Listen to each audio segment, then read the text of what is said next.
तो दोस्तों आज हम बात करने वाले हैं पढ़ाई करने के एक ऐसे स्मार्ट तरीके के बारे में जिससे ना कम समय में बेहतर नतीजे मिल सकते हैं। देखिए बात ज्यादा घंटे पढ़ने की नहीं है, बात है सही ढंग से स्मार्ट तरीके से पढ़ने की। अरे ये तो लगभग हर स्टूडेंट की कहानी है ना। घंटों किताबों में सिर खपाते हैं और जब याद करने की बारी आती है तो लगता है दिमाग बिल्कुल खाली हो गया है। अगर किसी के साथ भी ऐसा होता है तो ये चर्चा उनके लिए बहुत काम की होने वाली है। तो फिर इसका सोल्यूशन क्या है? चलिए आज हम एक ऐसे तरीके को समझते हैं जो पूरी तरह से प्रैक्टिकल है और जिसका सीधा सीधा फोकस है एग्जाम में अच्छा स्कोर करने पर। तो देखिए, किसी भी बड़े काम की तरह पढ़ाई की भी शुरुआत सही होनी चाहिए और ये सही शुरुआत होती है एक सॉलिड प्लान और जबरदस्त फोकस के साथ। अब इसके ना दो सबसे जरूरी पिलर हैं। पहला, एक ऐसा टाइम टेबल बनाना जो असल में फॉलो किया जा सके, और दूसरा, उन सारी चीजों से दूरी बनाना जो ध्यान भटकाती हैं। ये दोनों चीजें मिलकर एक मजबूत नींव बनाती हैं। तो सवाल ये है कि एक अच्छा टाइम टेबल बनता कैसे है। सबसे पहले तो रोज पढ़ने के लिए एक टाइम फिक्स कर लो, जैसे सुबह 5 से 8। क्यों? क्योंकि इससे एक डिसिप्लिन बनता है। दूसरा, जो सब्जेक्ट सबसे मुश्किल लगता है ना, उसे सबसे पहले निपटाओ, क्योंकि सुबह सुबह दिमाग एकदम फ्रेश होता है। और तीसरा, पोमोडोरो टेक्निक का इस्तेमाल करो। अब ये पोमोडोरो टेक्निक क्या है? सुनने में बड़ा फैंसी लगता है, पर है एकदम सिंपल। इसमें करना बस ये है कि 40-50 मिनट तक फुल फोकस से पढ़ो और फिर 10 मिनट का छोटा सा ब्रेक ले लो। इसका एक बहुत बड़ा फायदा ये है कि ये बड़े बड़े टॉपिक्स को छोटे छोटे हिस्सों में तोड़ देता है, जिससे टाल मटोल की आदत कम होती है। और हाँ, ये न सिर्फ कंसंट्रेशन बनाए रखने में मदद करता है, बल्कि दिमागी थकान से भी बचाता है। अच्छा, तो प्लान तो बन गया, लेकिन अब असली खेल शुरू होता है पढ़ाई करते वक्त। सिर्फ किताब के पन्ने पलटना काफी नहीं है, यहीं पर एंट्री होती है एक्टिव लर्निंग की। एक्टिव लर्निंग का सीधा सा मतलब है कि पढ़ाई में पूरी तरह से इन्वॉल्व होना, सिर्फ पढ़ते नहीं जाना। इसके 3 मेन पिलर्स हैं। पहला, जो भी पढ़ रहे हो उस पर सवाल करो कि ये क्यों है, ये कैसे काम करता है। दूसरा, जरूरी पॉइंट्स के छोटे छोटे नोट्स बनाओ। और तीसरा, जो कि बहुत असरदार है, जो कुछ भी सीखा है उसे किसी और को समझाओ। कोई न मिले तो शीशे के सामने खड़े होकर खुद को ही पढ़ा दो। और इस सब का सबसे बड़ा फायदा, अरे भाई, जब इस तरह से एक्टिव होकर पढ़ाई होती है ना, तो जानकारी दिमाग में छप जाती है। वो रटने और भूलने वाला जो चक्कर है ना, वो हमेशा के लिए टूट जाता है। नोट्स बनाना भी अपने आप में एक कला है। सबसे बेस्ट तरीका है हेडिंग्स और पॉइंट्स का इस्तेमाल करना। जहां भी मौका मिले, जानकारी को आसान बनाने के लिए छोटे छोटे डायग्राम या चार्ट घुसा दो।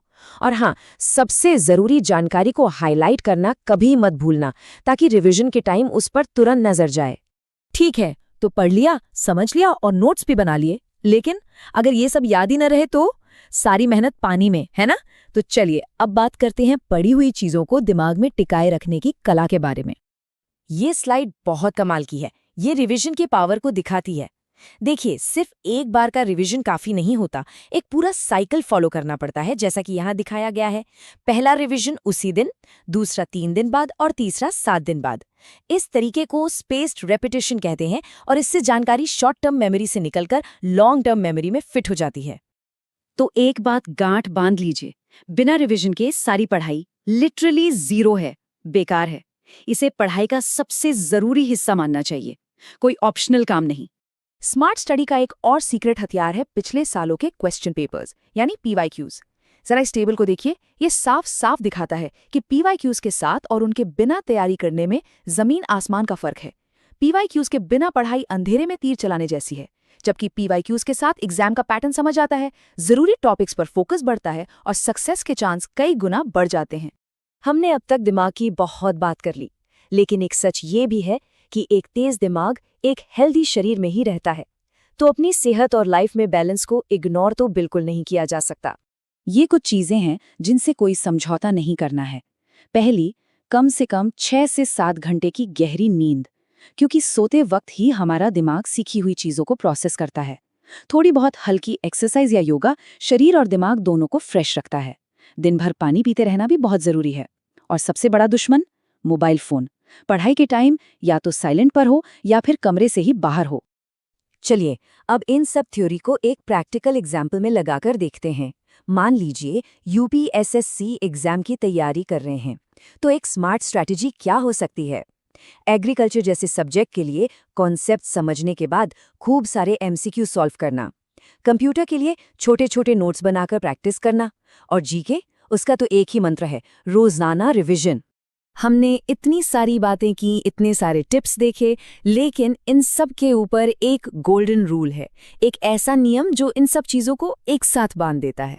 और वो गोल्डन रूल बहुत ही सिंपल है, कम पढ़ो लेकिन बार बार पढ़ो। इसका मतलब ये है कि 10 अलग अलग किताबें एक एक बार पढ़ने से लाख गुना बेहतर है कि एक अच्छी किताब को 10 बार पढ़ा जाए। क्वालिटी और रिवीजन हमेशा क्वांटिटी से ज्यादा जरूरी हैं। तो अब सवाल ये है कि इस पूरी चर्चा से वो कौन सी एक आदत है जिससे आज से ही अपनी पढ़ाई में शामिल किया जा सकता है? क्या वो पोमोडोरो टेक्निक होगी, या एक्टिव लर्निंग, या फिर रोज रिवीजन करने का पक्का वादा? कोई भी एक छोटा सा बदलाव एक बहुत बड़ा फर्क ला सकता है।